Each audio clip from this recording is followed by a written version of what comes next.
Namaste again, this is Banu, Suresh, your online yoga teacher.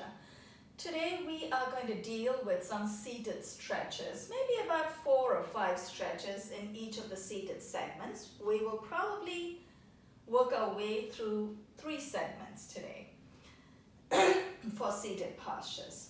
So it's seated, so let's come down.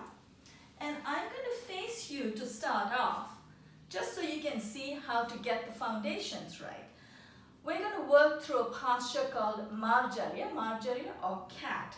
So for that, your hands are directly below your shoulders, your knees are directly below the hips. So you want to bring your knees out about 6 to 8 inches apart, and your hands about the same distance apart. Your fingers are splayed.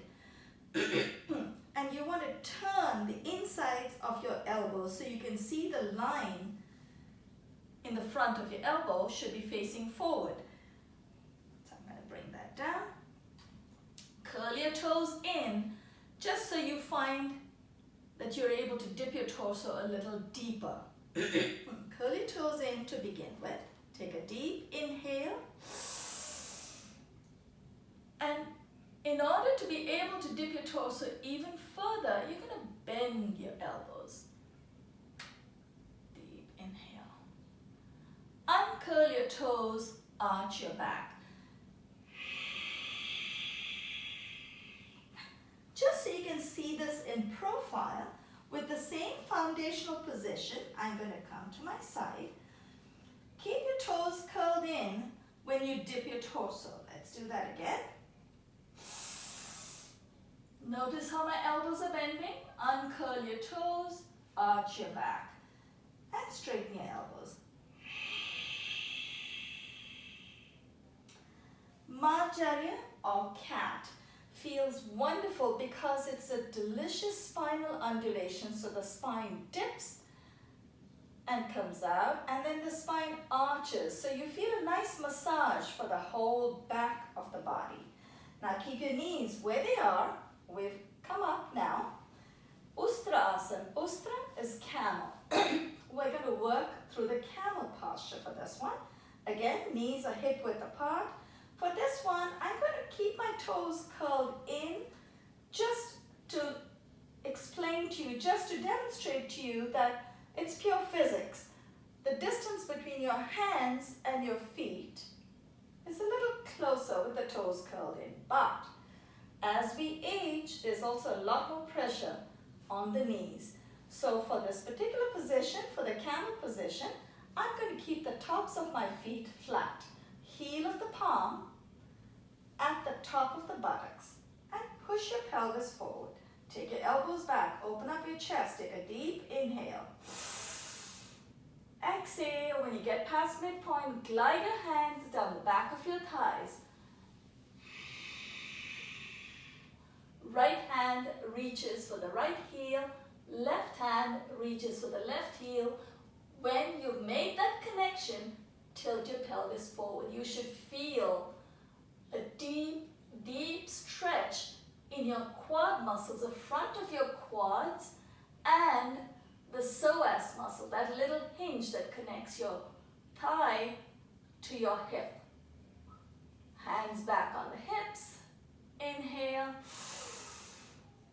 Exhale and release. That is a pretty deep back bend, pretty intense. So we'll do a little bit of a gentle forward fold. I'm not going to give this posture a name. We're just going to fold over so you don't feel any tension in your back.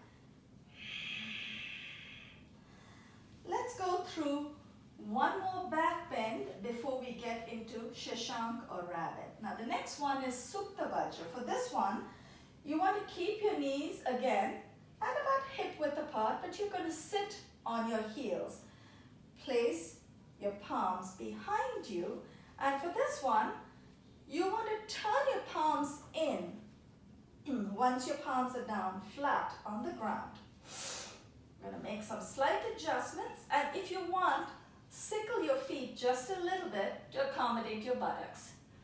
Take a deep inhale and very gently lower one elbow and then the other. to the ground. Now make sure that your palms are touching the soles of your feet. Tilt your head back and hold. When I say hold, remember it's always hold your position, not your breath. Keep breathing. When you're ready to come up, when your body is screaming to be released, it's come up gently. Inhale. Turn your palms out. Supta Vajra, supine diamond. So for this one, I need to angle myself so you can see, and so I have a little more room on the side. Turn your palms out. Inhale, take your arms all the way overhead. Exhale, hinge from the hip, Shashanka or rabbit. Bring your palms as far forward as you can. Don't drop your elbows. Keep them out. Dip your forehead to the ground without lifting your buttocks too far off of the feet. Shashanka, rabbit, is a very relaxing posture, but it also helps you stay alert. Inhale, let's come up.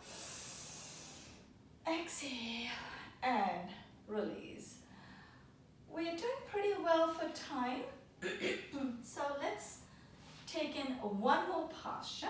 Ardha Matsyendrasana, half spinal twist. Tuck the left heel under the right buttock. I'm going to come forward for this one. Use your hands. Cross the right knee over the left. Make sure your right foot is flat on the ground. If you feel that this twist might be too intense on your body, you can always bring your foot forward. I'm going to see if I can keep it close to my knee. Use your left hand to push, and I'm going to also use my right hand to push the left knee in as you exhale.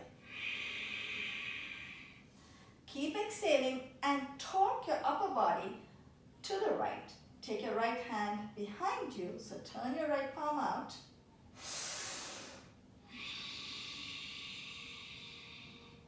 Give yourself a nice deep twist as you exhale. Look over your right shoulder. Inhale to the center. And let's switch legs.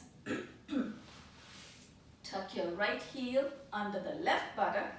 Swing your left foot over your right knee. Left foot is flat on the ground. I hope you can see that on camera. Push your left knee in towards you, towards the right side.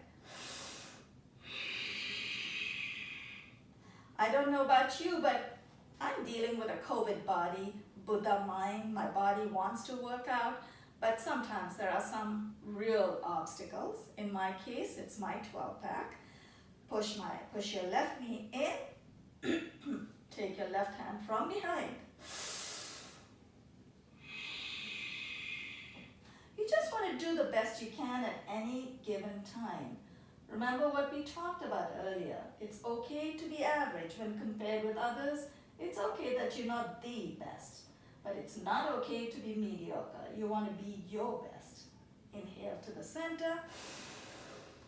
And let's meet in the next segment, maybe next week. Namaste.